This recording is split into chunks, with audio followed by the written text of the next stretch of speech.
Le président de la Commission de l'Union africaine Moussa Faki vient de signer l'arrêt de mort de l'Union africaine en autorisant les marionnettes de la CEDEAO et à leurs mercenaires français d'envahir le Niger sous prétexte de rétablir un soi-disant ordre constitutionnel qui, pourtant nous le savons tous bien, il s'agit d'un coup désespéré de Paris en vue de garder la main mise sur les ressources du Niger.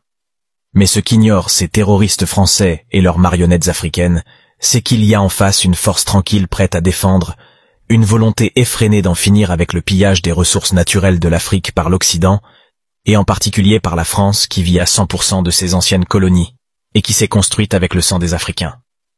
En face, la France aura affaire à toute l'Afrique libre et consciente. Les dirigeants de l'Union africaine ne reflètent en rien la volonté ni l'aspiration des populations africaines. D'ailleurs, c'est pas surprenant puisque cette institution africaine est financée par les étrangers, eux qui expliquent leur dévouement à leur maître, à qui ils rendent compte.